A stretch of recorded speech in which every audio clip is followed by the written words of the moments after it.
बिस्मिल्लाहिर्रहमानिर्रहीम। अस्सलाम वालेकुम नाज़रीन, मैं हूं पाकिस्तान से आपका होस्ट मोहम्मद वकास। चैनल पर नए हैं तो इसको लाजमी सब्सक्राइब करें और वीडियो को शेयर करें जितने भी बहन भाई देख रहे हैं।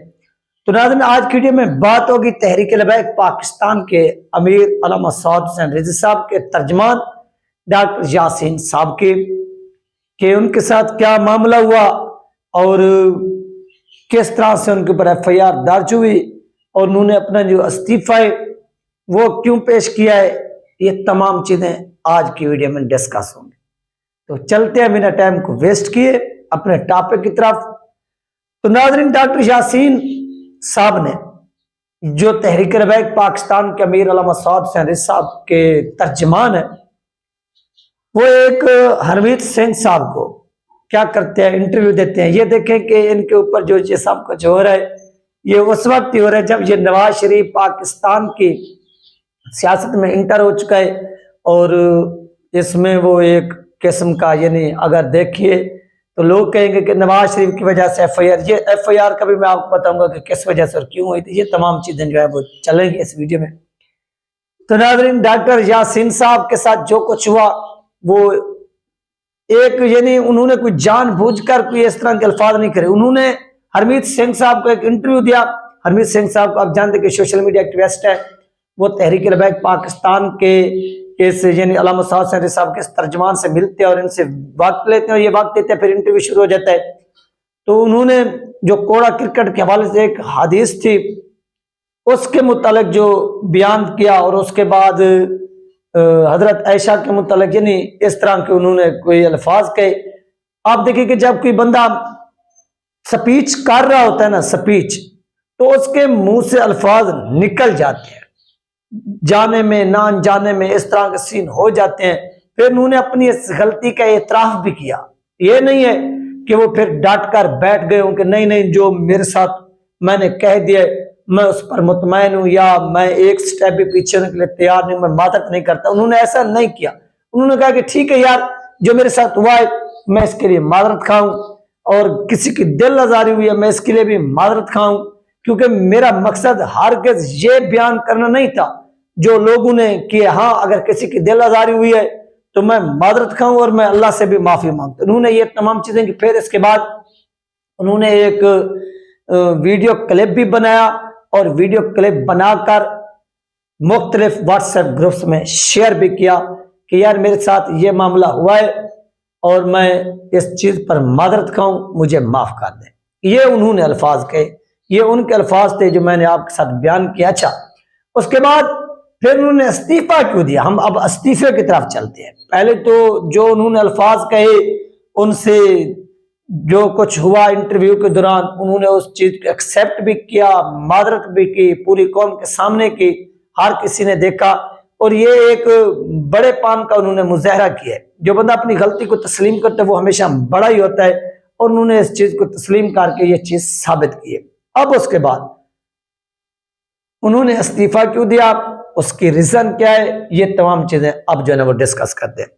नाज़रीन, जो उन्होंने इस्तीफा दिया, इस्तीफा उन्होंने अल्लामा सऊद हुसैन रिजवी साहब को इस वजह से दिया है कि एक तो उनसे वो अल्फाज हो गए गलत अदा, दूसरी तरफ से पार्टी के अंदर कुछ ऐसे लोग, ऐसे अनासिर मौजूद है, जो मेरे तक न्यूज है मैं वो आपके साथ शेयर करूं कि वो चाहते हैं कि ये किसी भी तरह सऊद रिजवी साहब के एक किस्म के तर्जमान जो एडवाइजर है, तर्जमान है, ये किसी भी सूरत उनके ना रहे, किसी भी सूरत ये साइड पे हो जाएं, ये हट जाएं, ये इस तरह का मामला। तो ये किसने कहा, ये नाज़रीन कहा है तहरीक लबैक पाकिस्तान के डॉक्टर यासीन मलिक साहब के पार्टी के अंदर से कुछ लोग हैं जो चाहते हैं कि ये तर्जमान ना हो और इनको हटाया जाए। फिर ये बहाना बन गया, ये उज़र आ गया कि ये उन्होंने अल्फाज के, ये इसका मेरे ऊपर एक प्रेशर है, यानी एक प्रेशर बिल्ट हुआ। यानी पहले तो वो लोग मुखालफत अगर कर रहे थे तो वो छुप के कर रहे थे, वो खामोश होकर कर रहे थे कि नहीं हम इस तरह से जो है ना वो करेंगे, तो हमारे पास तो कोई सबूत नहीं है, कोई बहाना नहीं है, कोई एतराज नहीं है, कोई ना कोई हमारे साथ प्रूफ तो हो ना जो हम जाकर ये बयान करें। तो फिर उनके पास ये प्रूफ आ गया जो उनके साथ हुआ और जो उन्होंने वो अल्फाज कह दिए। तो उनको तो खुली छूट मिल गई। फिर उन्होंने कहा कि आप जो है ना इसको सोशल मीडिया पर इतनी वायरल करो और इनके खिलाफ इतनी कैंपेन चलाओ कि ये कैंपेन बहुत ही दूर तक पहुंचे और इसका जो प्रेशर है वो साथ रिजवी साहब पर भी पड़े और यासीन साहब पर भी पड़े और ये मुस्ताफी हो जाए, ये इस्तीफा दे जाए। ये उनका प्लान था और इस प्लान में वो काफी कामयाब भी हुए क्योंकि उनसे लूज टॉक हो गई, उन्होंने मादरत भी की। तो उनको मौका चाहिए तो उनको मौका फराहम किया गया और उनको मिल गया। तो उन्होंने कहा कि नहीं अब ये इस्तीफा दे। तो उन्होंने कहा कि मैंने फिर ये डिसीजन किया कि मैंने अब इस्तीफा देना है, मैंने अपना जो इस्तीफा है वो साद रिजवी साहब को पेश करना है। हाँ, साद रिजवी साहब उसको एक्सेप्ट करें, उसको रिजेक्ट करें, वो साद रिजवी साहब की शराबदी दे। मेरा काम यही है कि मैंने इसको इस्तीफा देना है और हर सूरत इस्तीफा देना है। अब साद रिजवी साहब को उन्होंने इस्तीफा अपना, वो कहते हैं कि मैंने इस्तीफा लिख दिया है, नेक्स्ट पेश करना है। वो नेक्स्ट अपना जो इस्तीफा है वो पेश कर देंगे। आगे साद रिजवी साहब के इख्तियार में क्या वो इस इस्तीफे को एक्सेप्ट करते हैं या उनको कहते हैं कि नहीं आप जो अपना काम है वो दोबारा जारी रखें। इससे हमें जो ना वो किसी किस्म का कोई यानी जो कुछ हुआ है उसको भूल जाएं, आगे का सफर जो ना वो तय करते हैं, आगे चले। ये साद हुसैन रिजवी साहब जो है ना वो कह सकते हैं, लेकिन ये साद हुसैन रिजवी साहब के ऊपर डिपेंड करता है कि वो कहते हैं या नहीं कहते। ये तमाम चीजें आप लोगों के सामने आ जाएंगी। आज तक तकरीबन वाज़ेह हो जाएगा कि वो इस्तीफा कबूल करते हैं या नहीं करते। जो मुझे लगता है कि अल्लामा साद हुसैन रिजवी साहब, ये मेरी अपनी राय है, इससे इख्तिलाफ भी हो सकता है कि साद हुसैन रिजवी साहब इनका इस्तीफा एक्सेप्ट नहीं करेंगे, जो मुझे लग रहा है। हाँ, बाकी साद रिजवी साहब के पास इख्तियार है, वो जो कुछ कहें वो कर सकते हैं। इसके बाद नाज़रीन चलते हैं अब हम अपने नेक्स्ट टॉपिक की तरफ कि इनके ऊपर फिर FIR क्यों हुई, क्या इस FIR का ताल्लुक हुकूमत से है, क्या हुकूमत ने की, क्यों की, कैसे की, उसकी तमाम रीजन क्या है, तमाम वजूहात क्या हैं, ये भी इस वीडियो में बयान होंगी, तो वो भी आप थोड़ा तवज्जो के साथ सुन लें। नाज़रीन इनके ऊपर जो FIR दर्ज हुई, बहुत से लोग हैं ना जो इस बात को अब उछाल रहे हैं कि इन्होंने गलत अल्फाज कहे। यार इंसान है, इंसान से गलती हो जाती है, वो अपनी गलती एक्सेप्ट भी कर रहा है, तस्लीम भी कर रहा है, उस पर वो तौबा भी कर चुका है, अपना एक वीडियो पैगाम भी जारी कर चुका है कि यार मुझसे गलती हुई है, मुझसे ये गलत अल्फाज कहे गए हैं, मैं इस पर मादरत कहूं। उन्होंने मादरत भी कर ली, सब कुछ उन्होंने कह दिया है। तो इस पर जो है ना अब भूल जाना चाहिए। फिर आप उनकी पीछे कुर्बानियों को भी देखे ना कि वो पीछे क्या क्या कुर्बानियां दे चुके हैं, दे आए हैं, वो भी आप लोग थोड़ा देखें तो आप लोगों को पता चल जाएगा। तो नाज़रीन जो उन्होंने कुर्बानी दी इस्लामाबाद के अंदर, उनके ऊपर एक FIR दर्ज हुई और वो FIR का आप सुनकर हैरान रहेंगे और उनका वो जो कारनामा है वो भी आप सुने।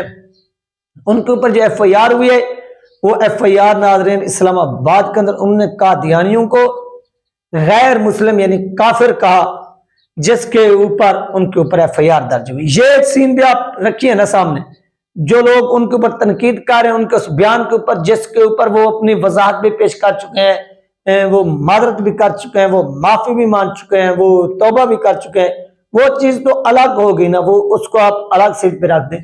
यहाँ पर उन्होंने जो किया वो भी आप देखें कि उनके ऊपर FIR हुई, उन्होंने वो FIR बर्दाश्त की। उन्होंने कहा कि इस चीज के ऊपर नो कंप्रोमाइज है। हाँ, जितनी FIR करनी है वो आप कर लें, वो FIR मैं बर्दाश्त करने के लिए तैयार हूं, मैं जेल जाने के लिए तैयार हूं, लेकिन इस चीज के ऊपर ना कंप्रोमाइज हुआ है, खत्म नबूवत के ऊपर ना होगा, ये उन्होंने कहा। और उसके बाद उनके ऊपर FIR दर्ज हुई।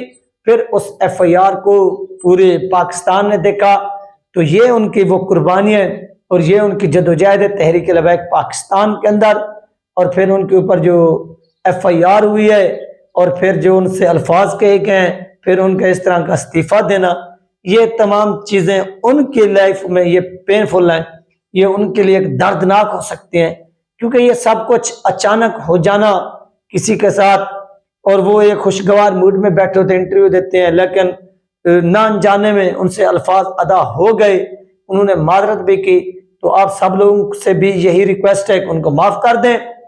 ये मामला होते रहते हैं लाइफ के अंदर, जिंदगी के अंदर, तो कोई मसला नहीं है, उनको आप माफ कर दें। जो लोग कैंपेन चला रहे हैं उनसे भी रिक्वेस्ट है कि यार आप कैंपेन चलाना बंद कर दें, हर बंदे से मिस्टेक हो सकती है, और जो मिस्टेक को तस्लीम करे वो हमेशा बड़ा शख्स होता है। ये नाज़रीन अहम तरीन अपडेट जो आप लोगों के साथ शेयर की गई है। इंशाल्लाह मिलते हैं नेक्स्ट वीडियो में।